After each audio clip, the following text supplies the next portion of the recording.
Bueno, soy profesor de aquí de la Facultad de Economía. Yo estudié la maestría en Economía Financiera. Eso me dio esta serie de herramientas que vamos a ver acá sobre el análisis financiero, porque de repente hay una confusión en hablar de economía financiera. Hay quien piensa automáticamente en portafolios de inversión, en instrumentos para ganar dinero. Y sí, ese es un estudio de la economía financiera micro. Lo que yo estudié es economía financiera macro, ¿no? Entonces, aquí yo más bien lo que estudio es lo que estudié fue la relación del dinero con el total de la economía, no cómo hacerse más rico, no el lobo de Wall Street, no, sino más bien cuál es el papel del dinero en la economía. Entonces, esto es de lo que les voy a hablar ahora. Yo podría decir que en el mundo del dinero hay, digamos, una teoría que es o un planteamiento que es el dominante, y es la idea de estudiar el sistema financiero desde una posición procíclica, es decir, ¿qué puede hacer el Banco Central? ¿Cómo el Banco Central puede manipular la tasa de interés?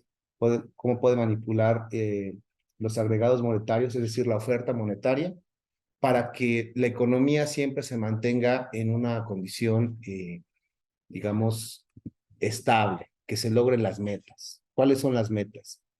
Pues en algunos países, como en Estados Unidos, son las metas de inflación y las metas de crecimiento económico o de empleo. En el caso de México y de otros países, tenemos un solo mandato, y es el mandato de inflación. Entonces, hay un planteamiento que dice que es posible, ¿no? Y entonces hay una enorme responsabilidad sobre el banquero central de estarle calibrando, ¿no?, a la tasa de interés, cuánto le bajamos y cuántos puntos en cada reunión mensual, semestral, trimestral, para lograr ese objetivo. ¿Cuánto le bajamos? ¿Cuánto le subimos? Entonces, implícitamente ahí hay una idea, por decirlo así, una metáfora de que el banquero central es un médico, ¿no? No se imaginen ustedes una enfermedad crónico-degenerativa donde hay un médico que les está subiendo la dosis de la medicina. Vamos a suponer la insulina. Vamos a subirle la insulina porque ahorita hay un desajuste. Ya no, ahora hay que bajar la insulina y todo el tiempo hay una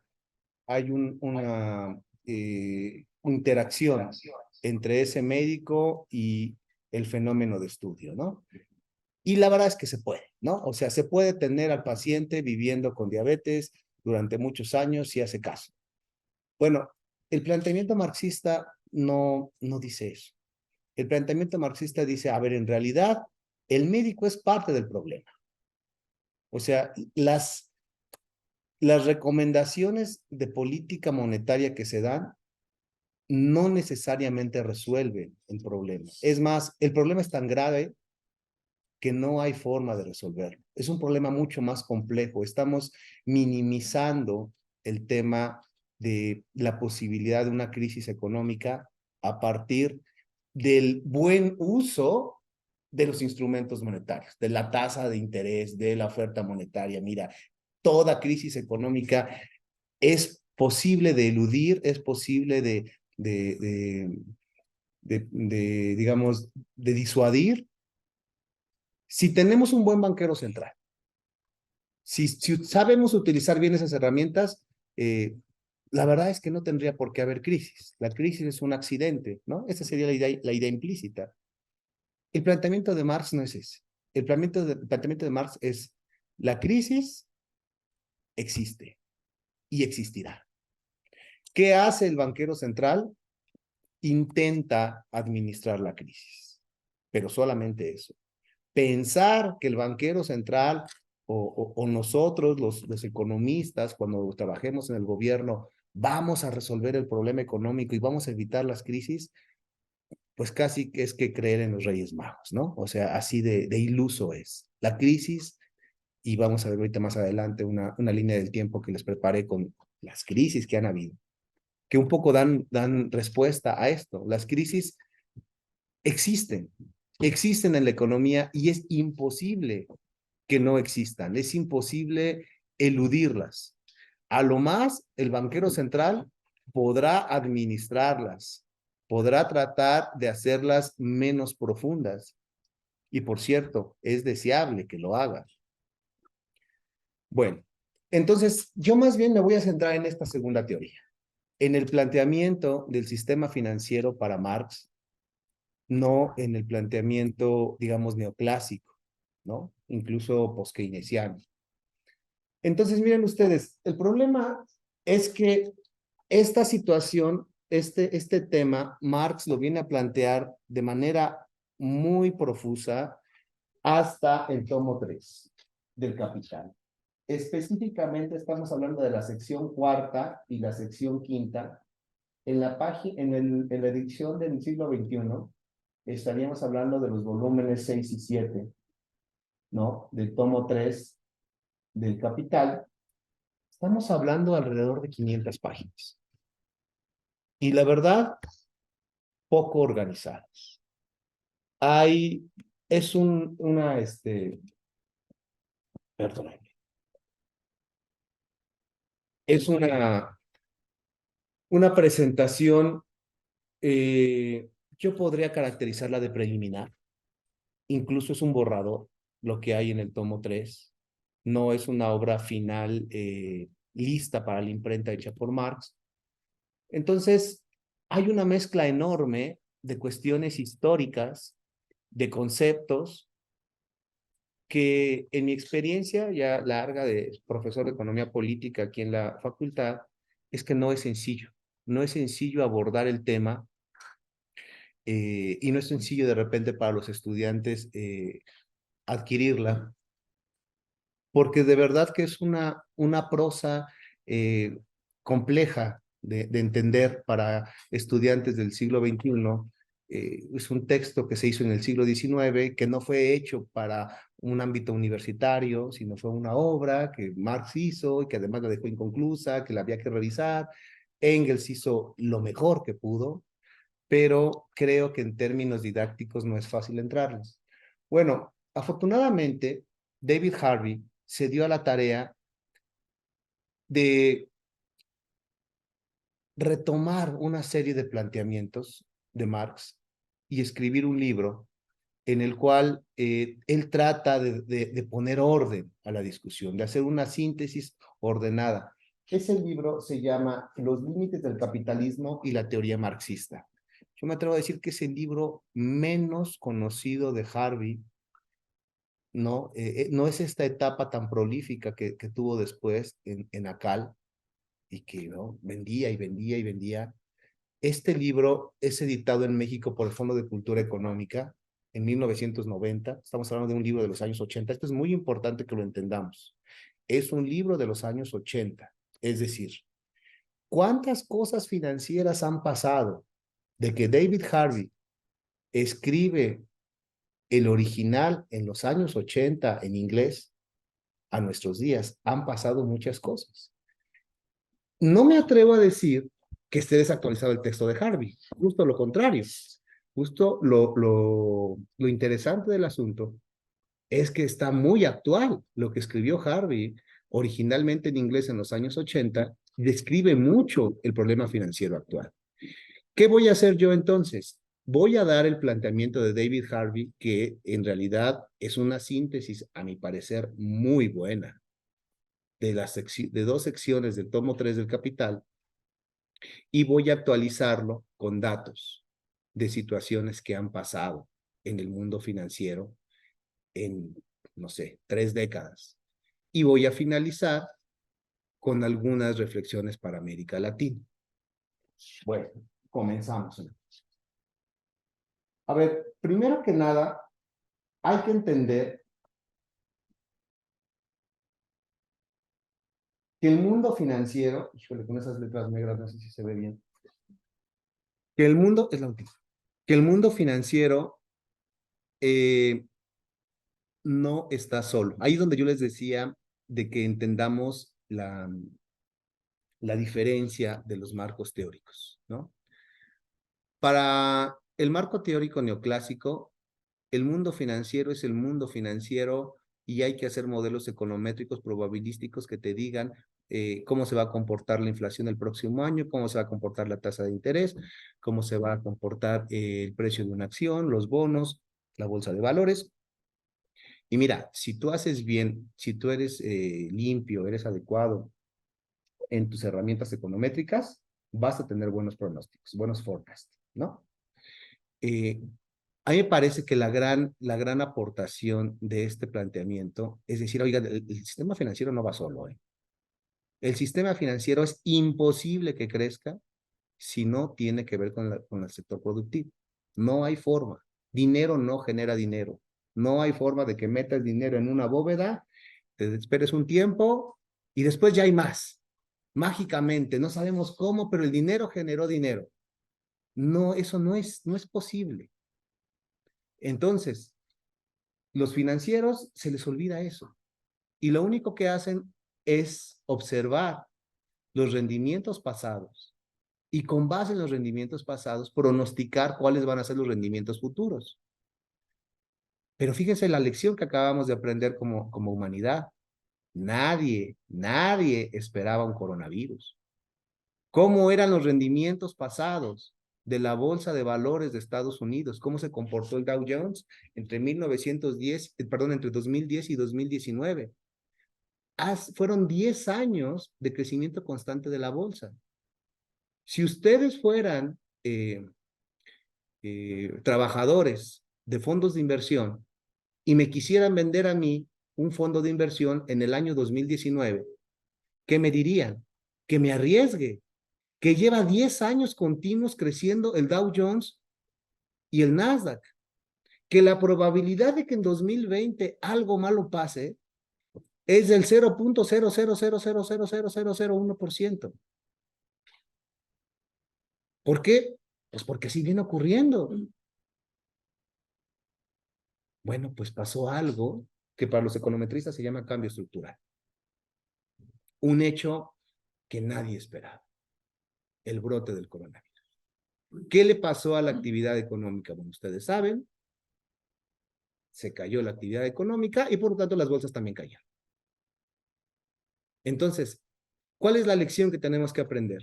Primero, que los modelos probabilísticos no son una verdad absoluta, son una guía y es importante que existan, pero no son una verdad. No podemos basarnos en el comportamiento pasado de los instrumentos o de algunas acciones para asegurar el comportamiento futuro.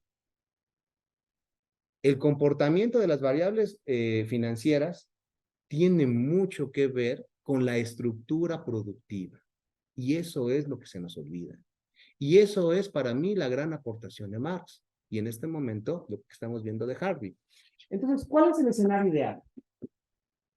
Está el sector financiero, vean cómo, pongan atención al tamaño de las ruedas, ¿no? Este es el sector financiero.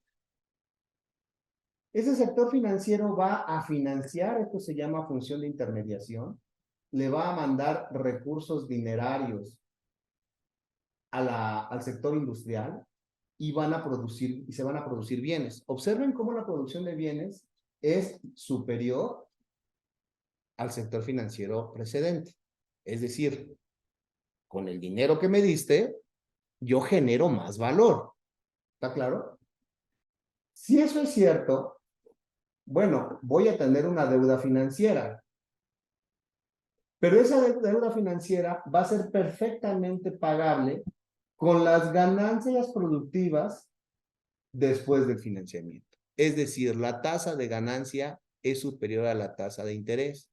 Y lo que yo obtuve una vez que puse a trabajar ese dinero que me prestó el sector financiero es es mayor que la deuda que adquirí.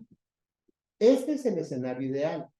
Si esto funciona, no hay una razón para que haya una quiebra, una crisis financiera, una crisis de carácter financiero, ¿sí? La situación es eh, muy eh, constante, muy, ¿cómo decirlo? Muy sustentable en el tiempo. ¿Cuál es la realidad? La realidad es que el sector financiero, esta parte roja, presta, se genera una producción de bienes, sí, mayor que los créditos.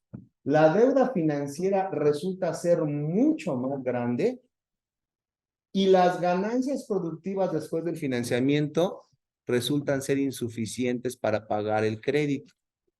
Entonces, ¿qué pasa?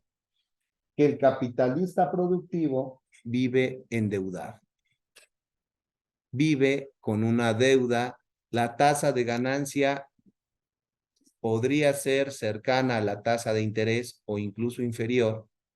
Y entonces el capitalista productivo tiene que estar debiendo. Incluso se puede llegar al extremo de pedir dinero prestado para pagar el crédito anterior. Y ahí es donde empiezan los problemas. Si la tasa de interés del nuevo crédito es superior a la tasa de interés del crédito anterior, entonces estoy en una situación financiera peor. ¿Está claro? Lo que quiero que vean es la fragilidad del sistema. Ahora, alguien me va a decir, pero a ver, ¿y por qué son tan tontos los capitalistas productivos? ¿Por qué piden tanto dinero? O sea, ¿por qué no hacen sus cuentas y dicen, a ver, en realidad yo lo que espero vender es tanto, lo que yo empiezo a ganar es tanto, ¿por qué voy a pedir más dinero del que puedo pagar? ¿Por qué? Porque existe una cosa que se llama competencia. Entonces, a veces, cuando tú necesitas ganar mercado, necesitas comprar maquinaria con tecnología de punta. Y esa tecnología de punta es muy cara. Cuando es de punta, cuando es el último grito de la moda, es muy cara. ¿Cuál es el problema del capitalista productivo? Si no lo hago yo, lo hace el de enfrente y me gana el mercado. Esa es la razón por la que yo dije al principio que es imposible evitar las crisis. ¿Por qué es imposible evitar las crisis? Porque estamos en un sistema altamente competitivo. En ese sistema competitivo no es armónico, no es un óptimo paretiano, es todo lo contrario, es un juego suma cero. Yo gano lo que el otro pierde.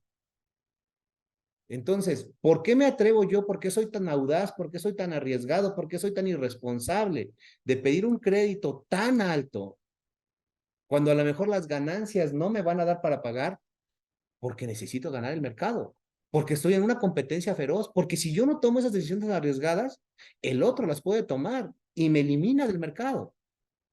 No es un juego colaborativo. Hemos pensado en la idea de la lucha de clases como los capitalistas, por un lado, y los dueños de la fuerza de trabajo por el otro. Y entonces pareciera que los capitalistas son un equipo y los trabajadores son otro equipo y están luchando. Y no, hay una contradicción al interior de los capitalistas, hay una contradicción al interior de los trabajadores. La cosa es más compleja que esa, que dos bandos. Dentro de cada bando hay luchas, luchas muy fuertes entre ellos. Entonces hay una lucha fuertísima entre los capitalistas productivos y los capitalistas financieros. Entonces, esas malas decisiones o esas decisiones arriesgadas pueden llevar a tomar decisiones muy arriesgadas. Bueno, entonces ya entendimos que hay una relación entre lo productivo y lo financiero. En realidad, esto ocurre de manera cíclica. Es decir, ¿cómo es que la gente toma esas decisiones de pedir dinero prestado en pocas cantidades o en muchas cantidades, a tasas de interés altas, a tasas de interés bajas? ¿Cómo ocurre eso? Eso es una cuestión, ¿cómo decirlo? ¿Es un capricho? ¿Cómo pasa? Lo que Harvey va a plantear es que hay un ciclo. Hay un ciclo en el que se observa el papel del sistema financiero en la acumulación. Y entonces aquí vamos a observar cómo en realidad la crisis financiera poco tiene que ver con el papel del Banco Central. El banquero central siempre está muy rebasado por lo que está pasando en la economía. Entonces vamos a observar, hay un ciclo de estancamiento, hay un ciclo de recuperación, hay una expansión productiva basada en el crédito, hay una fiebre especulativa, eso nos lleva a una bancarrota y nuevamente a un estancamiento y volvemos a empezar. Y es un ciclo de la acumulación. ¿Qué estamos aquí diagramando? La relación entre lo productivo y lo financiero. Entonces, veamos con calma. ¿Qué pasa en el estancamiento? En el estancamiento, el crédito es escaso y la tasa de interés es alta. Es decir, hay mucho nervio, hay mucho miedo por lo que pueda pasar. ¿Qué están haciendo los capitalistas productivos? No invierten demasiado. Trabajan en lo que diría Marx, reproducción simple. Con lo que ya vienen trabajando, no van a comprar una maquinaria nueva, no van a hacer una innovación, porque la situación está compleja. Diríamos, el mundo en 2022, saliendo del coronavirus, ¿no? Saliendo de la crisis del coronavirus, todavía nadie se atreve a hacer una inversión muy alta. Recuperaciones. A ver, entendamos esto. La visión es que hay ciclos. Al haber ciclos, no hay eso que de repente dicen, es que vivimos en la crisis. No, no, a ver, es imposible vivir en la crisis. Hace 40 años estamos en crisis. No, no, no, el mundo no aguanta eso. La crisis es un punto, es un momento de quiebre, pero no se vive eternamente en la crisis. El capitalismo ya hubiera desaparecido y tiene más de 200 años. El capitalismo es cíclico, tiene recuperaciones, tiene auges, tiene crisis. Lo que sí podemos decir, ahorita lo vamos a ver con la línea del tiempo, es que esas crisis cada vez son más recurrentes, o sea, los ciclos cada vez son más chiquitos. Pero de ahí a decir que todo el tiempo entramos en crisis, este país cayó en crisis en 1982 con la crisis de la deuda y nunca ha salido. No, eso es totalmente errado. En el año 2000 crecimos al 7%, por ejemplo. O sea, no podemos decir eso, no es cierto. Entonces, hay una recuperación y ahí esa recuperación tiene una relación con el crédito. ¿Por qué se recupera la economía? Porque entonces el sistema financiero empieza a tener confianza y a soltar más crédito. El crédito es creciente. Y entonces ahí la tasa de interés que estaba muy alta, sigue alta, pero ahora va a la baja. Sigue alta, pero es menos alta que antes. ¿Sí? Bueno, este optimismo que se empieza a generar cuando el sistema crediticio empieza a soltar más fuentes de financiamiento, nos lleva a uno de los puntos más altos, que es la expansión basada en el crédito. A ver, observen aquí. Yo soy un empresario de cualquier giro y veo que mi competencia está empezando a invertir y está empezando a tener nuevas sucursales. ¿Qué hago? Tengo que hacer lo mismo. Yo no puedo decirle, pues, pues el que se arriesgue. No sabemos si de aquí, de esta fase de recuperación, vamos a regresar al estancamiento. Pues el que se arriesgue y que quiebre. No, porque yo empiezo a ver que de verdad vende más. Yo empiezo a ver que de verdad su capacidad instalada está trabajando más. Entonces yo le tengo que entrar. No puedo quedarme mirándolo. Y entonces viene la expansión basada en el crédito. O sea, ya son los empresarios productivos diciendo, yo también quiero participar de eso. Entonces aquí ya el crédito se comporta alto. Y la tasa de interés comienza a subir. Sí, por oferta y demanda, el sistema financiero, cuando ve que mucha gente está pidiendo dinero prestado, entonces esta tendencia a la baja en la tasa de interés se revierte y comienza a subir de manera lenta. No es que se dispare la tasa de interés. De manera lenta porque ve el sistema financiero que le están demandando más productos. Pero ya es un hecho la recuperación. Digamos, aquí estamos en esta parte, ¿no? Estamos en la parte más alta. Ya es un hecho. A todo mundo le está yendo bien. Entonces, todo el mundo quiere participar de eso. Y todo el mundo está en una situación de mucha confianza y con una necesidad de participar, es más audaz. Entonces viene la fiebre especulativa. que es el punto más alto del crédito. Entonces aquí el sistema financiero está dando crédito por todos lados. Diríamos, es la parte más alta de la burbuja.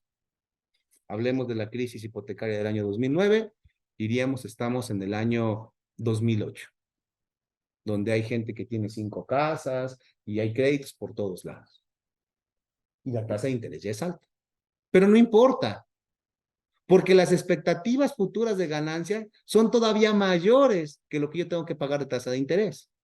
Lo de las ruedas que estábamos viendo. Y la gente dice, sí, no importa. Sí, a ver, ya va a salir más caro, pero no importa. Porque yo estoy viendo a mi competencia que están ganando más. Entonces yo voy a ganar todavía más. ¿Y qué pasa? Pues lo de las ruedas que eran moradas o rojas, las de abajo, viene la bancarrota. O sea, en realidad no alcanzó, porque nunca alcanza para todos. Nunca, no es posible que alcance el mercado para todos. La ganancia de unos es la pérdida de otros. Entonces viene la bancarrota y aquí es una cosa bien importante. El crédito se derrumba. Es decir, ahora el sistema financiero perdió totalmente la confianza de que realmente le vayan a pagar y entonces ahora no presta. Esto se llama credit crunch. Y esto fue el principal problema de la crisis de 29, que la gente, el sistema financiero no presta. Esta es la gran diferencia entre la crisis del 29 y lo que pasa ahora. ¿Qué pasa ahora con la existencia de bancos centrales, de prestamistas de última instancia? En estos momentos, este periodo de crédito nulo, de credit crunch, lo que hace ahora los banqueros centrales es tratar de dar líneas de crédito para que la economía pueda volver a funcionar.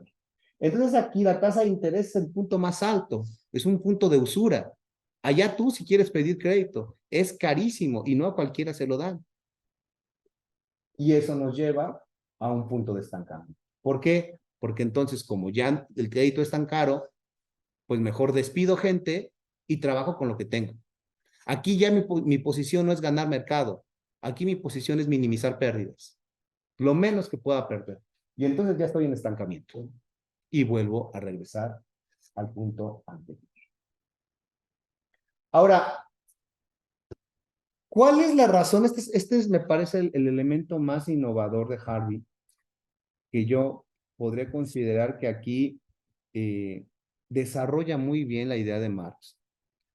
Ese es un punto un poco complejo de entender, a mi parecer, pero ya una vez que lo entendemos, podemos llegar a la conclusión de que no hay forma de evitar las crisis. Al dinero se le está pidiendo que cumpla al mismo tiempo una doble función, lo cual es imposible. ¿Cuál es esa doble función? Ser medio de cambio y al mismo tiempo depósito de valor. Es decir, ustedes tienen ahorros y ¿cómo tienen esos ahorros? En dinero. Es decir, están expresados en dinero. Lo que a ustedes les conviene, a ustedes como ahorradores les conviene, es que el dinero mantenga su poder adquisitivo a lo largo del tiempo. Ustedes tienen ahorita dinero y piensan no tocarlo dentro de 10 años. ¿Qué es lo que les conviene a ustedes? Una inflación baja. Que los 10,000 pesos que tienen ahorrados dentro de 10 años valgan 10,000 pesos. Alcancen para lo mismo, para lo que alcanzan ahora. Por eso se le llama que el dinero tiene una función de depósito de valor, que ahí se deposite su poder adquisitivo y se mantenga a lo largo del tiempo. Esa es la función del dinero como depósito de valor. Pero al mismo tiempo, al dinero se le pide que sea medio de cambio. ¿Qué significa eso? Que la forma en la que hacemos transacciones se hace mediante dinero.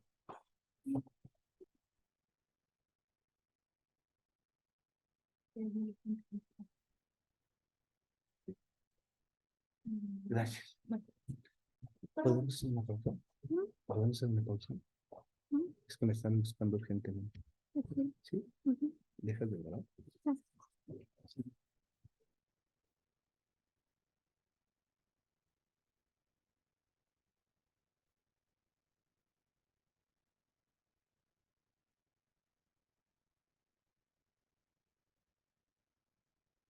Perdone, ya.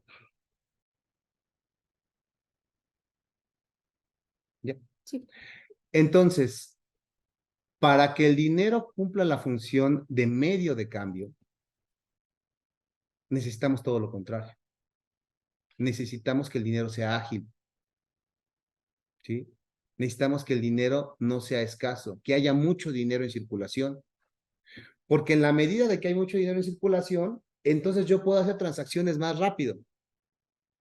Sí, pero para que el dinero cumpla la función de depósito de valor, necesitamos que el dinero sea escaso.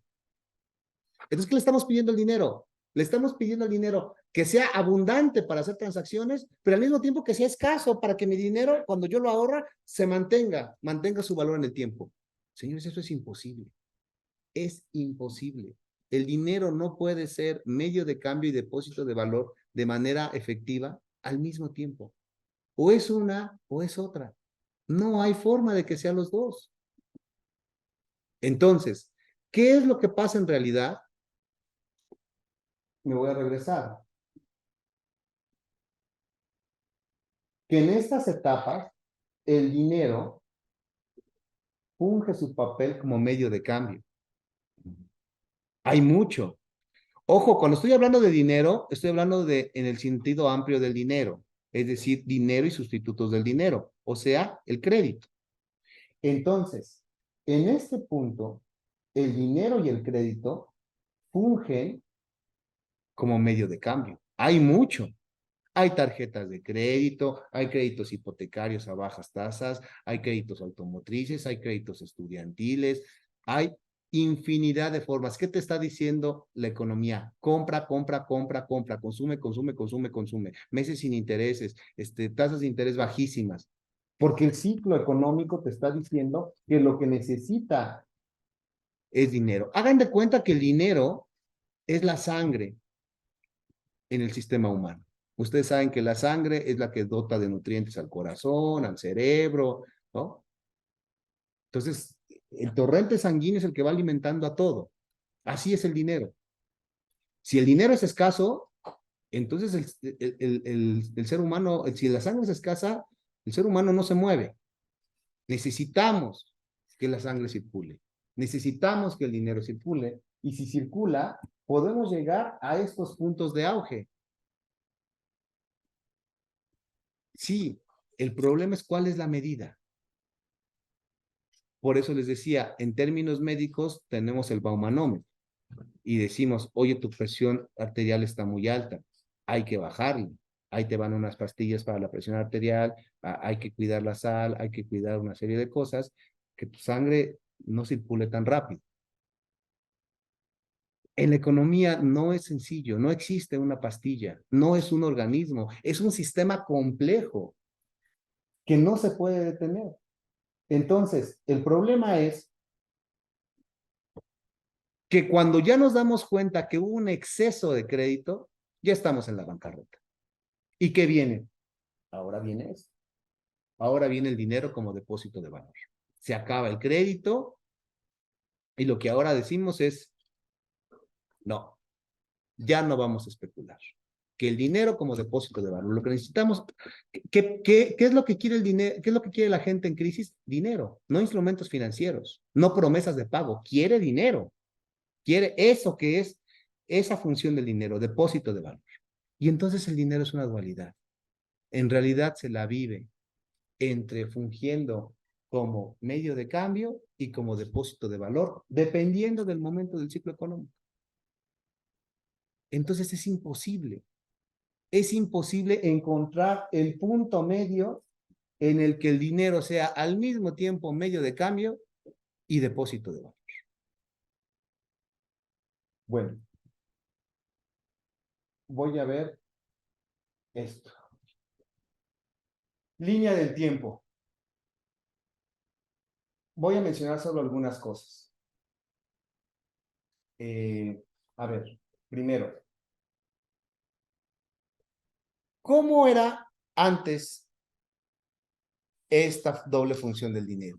En realidad había una liga productiva, una liga entre lo productivo y lo financiero. Es decir, no había más dinero ni más crédito en circulación más que oro existiera.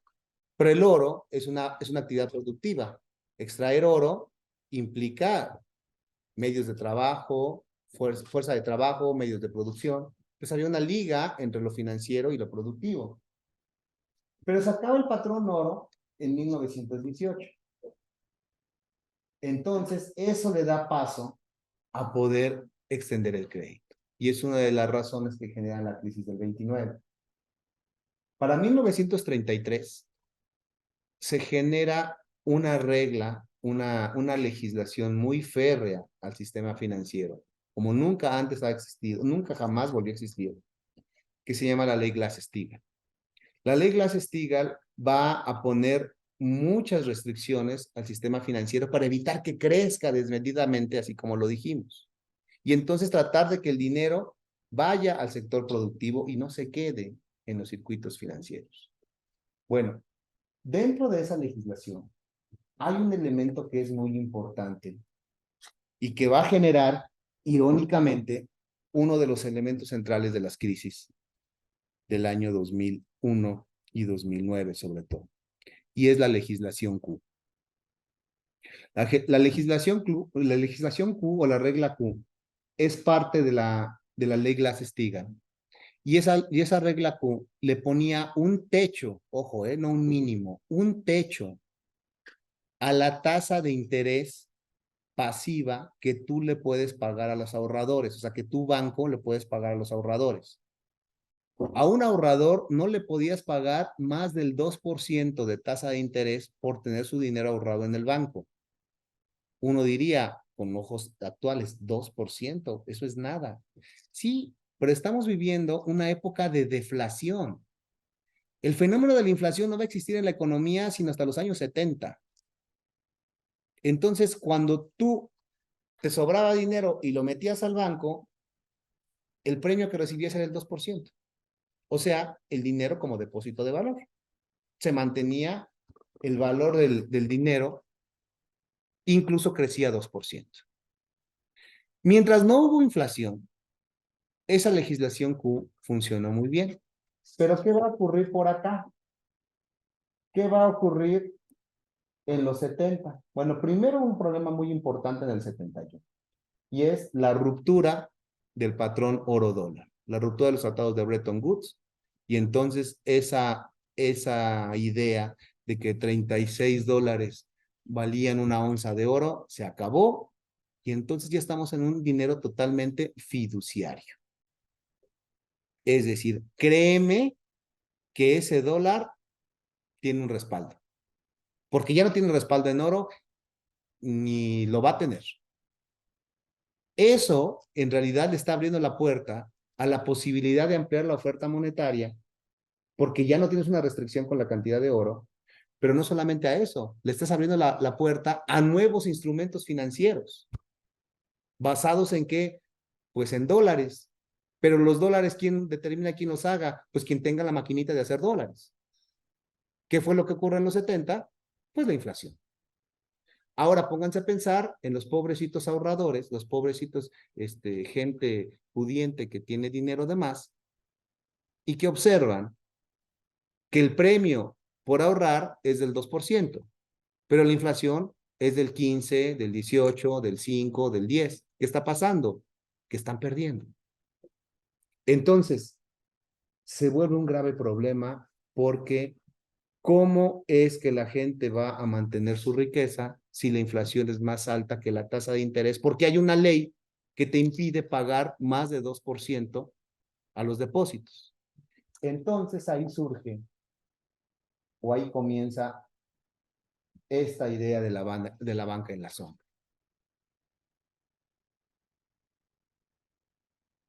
¿Qué es la banca en la sombra?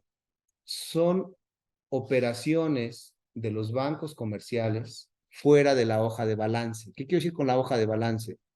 Las cuentas, ¿no? La cuestión contable que tiene todo banco y que es revisada por una institución gubernamental. En México se llama Comisión Nacional Bancaria y de Valores. La Comisión Nacional Bancaria y de Valores está mirando los estados financieros de los bancos y si incurren en riesgo, si de repente prestan mucho más dinero que lo que tienen de reservas, que lo que tienen de depósitos, les pueden mandar alertas. Oye, bájale. o de plano ponerles una multa, o de plano cerrarles el banco. ¿Sí? Entonces, uno como ahorrador puede estar tranquilo de que tu dinero está seguro, porque si el banco es irresponsable y quiebra, atrás del banco está el prestamista de última instancia, que es el Banco Central, y que va a entrar con un seguro a pagarte a ti, ahorrador, porque tú no tienes la culpa de que el banco haya quebrado. Bueno, entonces en ese problema se encuentra la banca comercial. Se les están yendo los clientes porque quieren mayores rendimientos y la ley les impide darles mayores rendimientos. Y ahí es donde surge esta figura que se llaman fondos mutuos, fondos de inversión, donde te dicen, a ver, ya no es una relación de crédito como antes, sino vamos a comprar un pedazo de una empresa, vamos a comprar una acción, vamos a comprar un bono, pero esas acciones y esos bonos son de renta variable. No sabemos, tú vas a ganar en función de lo que gane la empresa. Si la empresa gana bien, pues tú vas a ganar un porcentaje de eso. Pero para poder participar en eso necesitas muchos recursos. Y una persona sola, tener tanto dinero como para comprar parte de una empresa, es difícil. Entonces, ¿qué hacemos? Lo partimos y decimos, tú participas con un porcentaje, tú con otro, tú con otro, tú con otro, por eso se llama mutuo. En realidad todos estamos participando con un pedacito de un bono o con un pedacito de una acción de una empresa. Y entonces la gente se salió de los bancos. Dejó de ahorrar en los bancos para meterse a los fondos mutuos. Y eso significó un grave problema para los bancos comerciales como existían, porque perdieron clientes. Entonces, lo que hicieron los bancos comerciales es que generaron una traspuerta, una trastienda. Y eso se llama banca en la sombra. Le ofrecen a algunos clientes rendimientos mayores para clientes muy especiales. Esto es solamente para usted porque luego se ve que es una persona muy especial. Y si quiere, le invito a un restaurante y ahí le puedo darle más detalles de cómo es este instrumento que está hecho no para cualquiera, solamente para gente muy especial como usted. Y esa es la banca en la sombra. ¿Cuál es el problema de la banca en la sombra? Que no está regulada, que ahí no tiene nada que ver con la Comisión Nacional Bancaria y de Valores. La SEC se llama en Estados Unidos. Si hay decisiones demasiado arriesgadas y quiebran, quebró todo. ¿Cuál es la ventaja? Que ofrece rendimientos muy altos, más del 20% anual. ¿De qué tamaño tiene que ser la tasa de ganancia para que alguien te ofrezca un 20% de rendimiento anual? Absurdo. Es ese nivel de riesgo. El problema es en dónde estamos. Lo azul es la banca en la sombra y lo negro son las actividades reguladas. Vean cómo cada vez es más la actividad en la banca en la sombra, hasta 73% de la actividad total de la banca comercial. Esto llegó a estar por arriba del 100% en la crisis de 2009. Por eso fue una crisis tan fuerte y por eso la incapacidad de rescatarlo, porque no había seguro.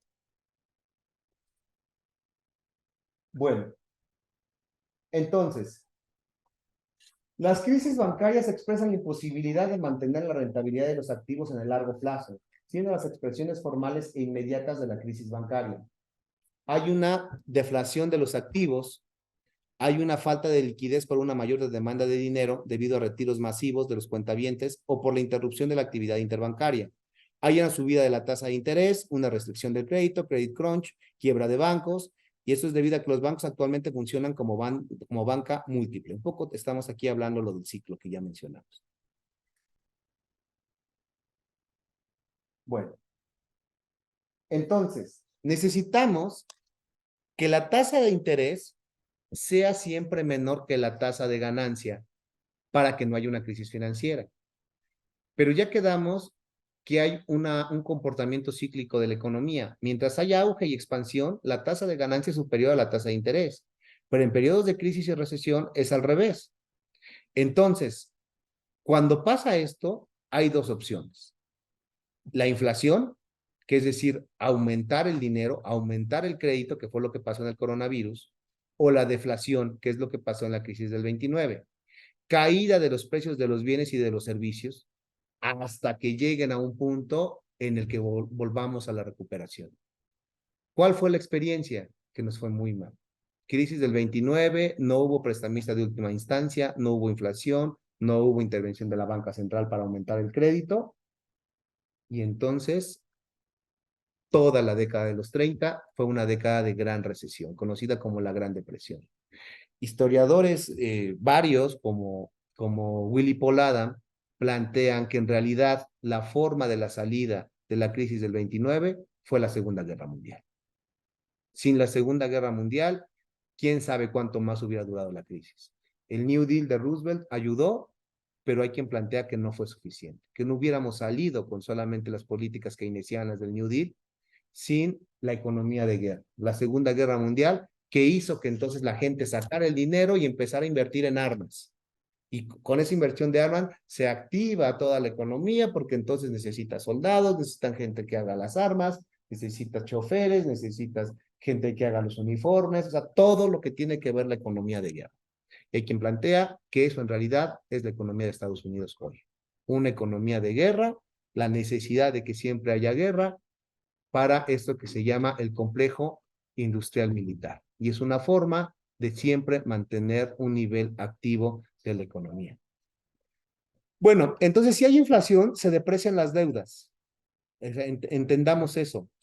Cuando hay inflación, yo que soy deudor, pues es como si debiera menos, porque sigo debiendo 1,000 pesos, pero 1,000 pesos hoy, con la inflación, valen menos que 1,000 pesos hace un año o hace 2 años. Entonces es un momento en contra de los intereses del capital financiero por deudas pasadas. Hay un incremento automático de la tasa de interés siempre por encima de la inflación esperada. Es decir, el sector financiero pierde porque el crédito anterior contratado a una tasa de interés se ve chiquito comparado con la inflación actual. Pero lo que se espera es que esa gente no pueda pagar su crédito anterior y tenga que pedir un crédito extra, pero ese crédito extra va a ser una tasa de interés mayor que la inflación. Entonces genera incremento de las ganancias financieras por los nuevos créditos. El Banco Central intenta evitar las crisis financieras mediante el manejo de la oferta de dinero y del crédito, y sobre todo mediante el manejo de la tasa de interés. Bueno, ya en este punto, Harvey va a entrar en una discusión de la época con los planteamientos post-keynesianos. Los post-keynesianos entienden las crisis financieras como un problema de fondo político, un problema en el que el bloque de poder institucionalizado que significa el sistema financiero es tan grande ese poder que ha sometido al capital productivo. Y eso se escucha mucho en la idea de la financiarización. ¿Qué es la financiarización? Para algunos, dicen la financiarización es el poder que tiene el sector financiero por encima del poder productivo. Aquí Harvey va a discutir. Entonces, la razón de todo es que el capital financiero es solo un bloque de poder institucionalizado y la solución a las crisis es golpear ese poder, regresar a una legislación tipo Glass-Steagall de los años 30, quitarle ese poder a los banqueros y vamos a poder regresar a una senda de crecimiento. Lo que Harvey contesta en ese punto, por eso les decía que pusiéramos ojo en la fecha. Lo que Harvey contesta en ese momento es la década de los 80, finales de los 80, dice que no. Para él, el sistema financiero y las crisis financieras son algo más complejo que un bloque de poder institucionalizado. Está concomitante a la cuestión de la acumulación. O sea, como ya vimos, es un ciclo en el que a veces ganan, a veces pierden, a veces lleva la batuta el sector productivo, a veces el sector financiero. Eso es lo que va a responder Harvey. Y aquí viene lo que yo les comentaba, que nos pusimos a hacer una actualización, ¿no? A investigar. Bueno, con mi equipo nos pusimos a analizar cuáles son los 28 bancos más grandes del mundo. Entonces, investigamos los bancos y les pusimos nacionalidad. Y nos dimos cuenta que de los 28 más grandes del mundo, pues tenemos a JP Morgan, Citigroup, Goldman Sachs, Bank of New York Macon, Bank of America, Morgan Stanley, Wells Fargo, State Street, todos de Estados Unidos. Francia participa con 4 bancos, Inglaterra con 2, España con 2, Japón con 2, China con 2, Suiza con 2, Alemania con 1, que por cierto se está tambaleando desde hace años el Deutsche Bank, Escocia con 1, Países Bajos con 1, Italia con 1 y Finlandia con 1. Es decir, en realidad se parece mucho a lo que está pasando ahorita en términos de poder económico. Son las naciones más importantes, quizás la menos importante de ahí sea España y quizás Escocia, pero son los grandes bancos, los grandes países los que detentan el poder financiero, y en particular Estados Unidos. Estados Unidos cuenta con 8 de los 28, ¿no? Entonces, habrá que ver, habrá que replantear eso que dice Harvey, de si no hay un bloque de poder institucionalizado a nivel mundial. Pero no paremos ahí. Veamos ahora la situación de los fondos mutuos que los platicaba, ¿no? ¿Cuáles son los 10 principales fondos mutuos? Bueno, son estos, entre ellos figura BlackRock, The Vanguard Group, Fidelity Investment, Capital Group, en fin. De los 10 principales grupos de fondos mutuos de inversión a nivel mundial, 9 son estadounidenses. Entonces, observemos. Dominan 8 de los 28 bancos más grandes del mundo. Dominan 9 de los 10 fondos de inversión más grandes del mundo. Pregunta, entonces, ¿quién determina la tasa de interés a nivel mundial? ¿Quién va decidiendo para dónde va la economía? Pues pareciera que Estados Unidos. Pero dentro de Estados Unidos, este bloque banquero financiero tiene una cantidad de poder impresionante. Yo no planteo con esto echar por tierra todo el planteamiento de Harvey de la relación entre lo productivo y lo financiero a través de los ciclos. Lo que quiero decir es que si analizamos, también hay un poder, también hay un problema de un bloque de poder institucionalizado. Si a esto le sumamos el tema de los paraísos fiscales, entonces estamos diciendo que de verdad hay un grupo pequeño que detenta una cantidad de poder impresionante, impresionante. Bueno, ahora lo que les quiero presentar son estas crisis, ¿no? Yo les decía, a ver, por bueno que sea el banquero central, o todos los banqueros centrales, es que es imposible estar regulándole la tasa de interés como la presión arterial al enfermo o el nivel de glucosa al enfermo de diabetes y mantenerlo siempre estable. Vean ustedes, parto del 73, después de la caída de los tratados de Bretton Woods. Crisis del petróleo, crisis de la deuda, crisis bursátil del Black Monday del 87, la crisis mexicana, la crisis de los tigres asiáticos, la crisis financiera rusa, la crisis de Brasil, la crisis .com y la crisis argentina, la crisis inmobiliaria, la crisis del coronavirus. O sea, ¿qué estamos viendo? Que cada vez esos periodos, esos ciclos son más cortos y cada vez hay más crisis. ¿Y por qué cada vez hay más crisis? Porque cada vez hay más riesgo. Bueno, pasamos a América Latina. ¿Cómo está la situación de América Latina? Pues miren, en realidad, si medimos esto como la deuda general del gobierno de toda América Latina y el Caribe como porcentaje del PIB, ahorita estamos algo así como en el 60% del PIB. De cada peso que producimos, 60 centavos los debemos. Alguien va a decir, qué bárbaros, qué irresponsabilidad, eso es mucho. Bueno, al final voy a darles un comparativo. Sí, pero hay países que están mucho peor. Deuda pública como porcentaje del PIB. Esta es específicamente la deuda pública, ¿no? Vean el caso de Brasil, 100%. Voy a centrarme en bueno, hay países que están muy mal, ¿no? Japón, Grecia, pero voy a centrarme en los latinoamericanos, ¿no? Entonces, Brasil está en el 100%, México no está mal, 58% más o menos, y por ahí tengo Argentina, acá está, Argentina, 70%. Entonces, ante una crisis financiera que suba las tasas de interés, México está mal porque debe 50 y tantos centavos de cada peso. Pero hay países que están peor. Hay países que deben 3 veces el PIB, ¿no? Como Japón. Ahora, ¿qué han hecho los países latinoamericanos después de tantas crisis? ¿Cómo han aprendido a resolver el problema? Bueno, no a resolver, a administrar el problema. Lo grave es que tengas una crisis a tasa de interés variable y en dólares.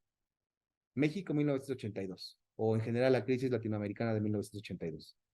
¿Qué hemos aprendido de la administración de las crisis? A tratar de endeudarnos en moneda local. A que por lo menos si hay una devaluación, pues yo sigo debiendo los mismos 1,000 pesos, ¿no? Entonces, vean ustedes cómo realmente la deuda externa no es tan grande. Vean, Brasil tiene una deuda como del 30% de su PIB, Argentina un poco mayor, como del 40%, México igual como del 30%. Estos mismos datos para la crisis del 82 eran enormes, de arriba del 100. Entonces, cuando hay una devaluación, la deuda automáticamente se te dispara. ¿Qué hemos aprendido a hacer? Fíjense qué interesante, ¿eh? A partir de la discusión que hay ahorita entre Salinas Pliego y López Obrador. ¿Qué hemos aprendido a hacer? A no deber en el exterior, o a deber lo menos posible, a intercambiar deuda externa por deuda interna. Eso es una buena noticia, porque si hubiera una devaluación, no nos afecta mucho. Pero ¿cuál creen que es la mala noticia? ¿A quién le debemos ahora? Pues a los banqueros actuales. Entonces, cuando hoy se está discutiendo la posibilidad de hacer una reforma fiscal integral o de pegarle a los banqueros, de hacer que paguen lo que deben de pagar, el problema es que esos son los acreedores del gobierno. O sea, hoy nos metemos, ya no le debemos a los grandes bancos internacionales, hoy le vendemos a nuestros bancos nacionales, y entonces imagínense qué situación tan complicada de decirles, oye, te informo que a partir del próximo año hay una reforma fiscal y me vas a tener que pagar los impuestos que no has pagado. Bueno, esa es una cosa. La otra que te quiero decir es, préstame dinero, ¿no? Porque pues, no llego. Está complicado. Ese es el problema. Ese es el grave problema que hoy se vive. ¿Están ustedes de acuerdo que lo que se paga de tasas de interés de tarjeta de crédito es una cosa horrible? Y yo me pregunto, ¿y por qué el banco, perdón, por qué el gobierno que dice que primero los pobres, no, por qué no ataca a ellos? Y la realidad es que es porque no puede, porque son sus acreedores. Entonces estamos metidos en un problema político, económico complejo. Bueno, yo con esto termino mi presentación. Voy a leerles rápidamente unas conclusiones que yo les preparé. Bueno, el dinero y el crédito son concomitantes al desarrollo del capitalismo.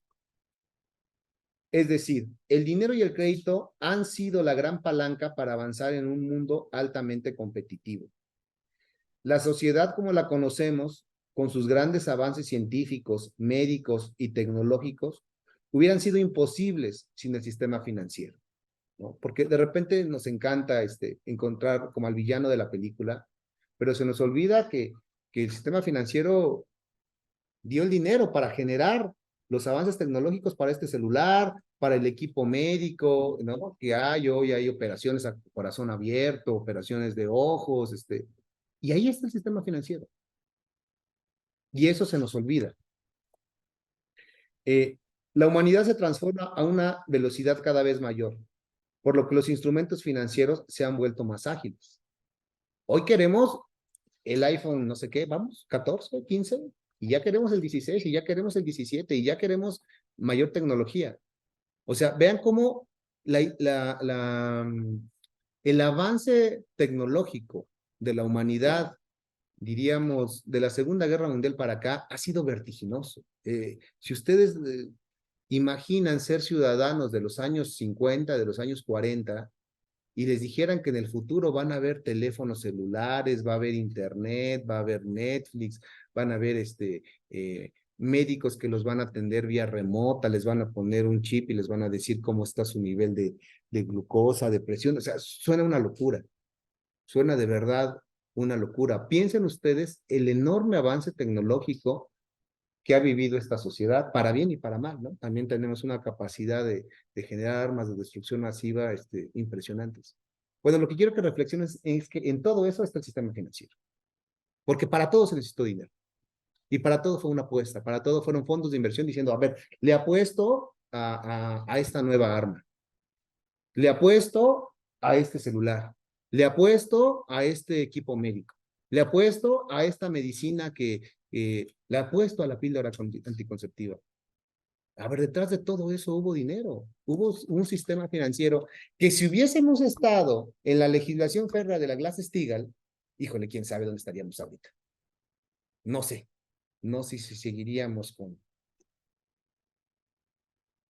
con transporte jalado por caballos, no lo sé, porque para todo se necesita dinero.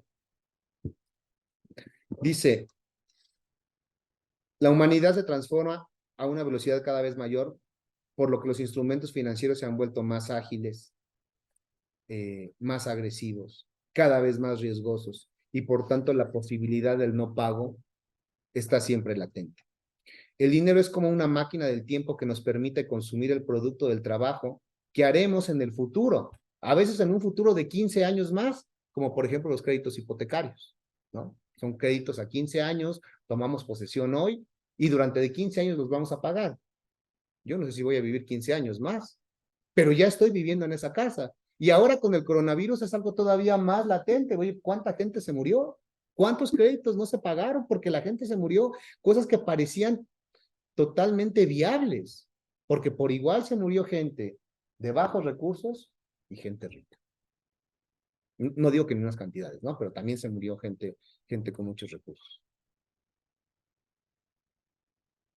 El grave problema del riesgo crediticio es que no puede dejar quebrar a los bancos y a las instituciones financieras, porque toda la economía depende de ellos. Y de ahí llegamos a la gran injusticia de socializar las pérdidas. ¿Cuál es el gran problema? Que si un fondo, si un banco incurre en prácticas fraudulentas o riesgosas, el gobierno tiene que rescatarlo a fuerza, porque si no lo rescata, está afectando a toda la economía, porque habrá gente que tiene ahí metido su ahorro, habrá gente que tiene ahí su nómina. Entonces, tiene que llegar el gobierno a darle liquidez. ¿Pero de dónde sale esa liquidez? De nuestros impuestos. El desarrollo del sistema financiero en América Latina es pobre, por lo que la crisis de 2009 no implicó grandes quiebras de bancos, pero sí afectó por medio de otros canales. Es decir, a nosotros como países latinoamericanos nos ha salvado nuestro subdesarrollo. No somos países altamente innovadores en el sistema financiero, no tenemos mercados de derivados muy importantes, no tenemos estos fondos de inversión, se dieron cuenta que no había ninguno latinoamericano, no tenemos esa vocación de estar en la bolsa y eso nos salvó a nuestros sistemas bancarios de América Latina. Prácticamente ni un banco quebró en toda América Latina. Cuando hubo una crisis financiera en Europa, en Asia, en Canadá, en Japón y obviamente en Estados Unidos y América Latina, los bancos no les pasó nada. ¿Por qué? Porque no se metieron ese riesgo. Y eso fue por una cuestión cultural. No creemos en los bancos, nos gusta estar ahorrando en tandas, ¿no? A una tasa de interés del 0%. Bueno, pues aquí le dejo. Muchas gracias.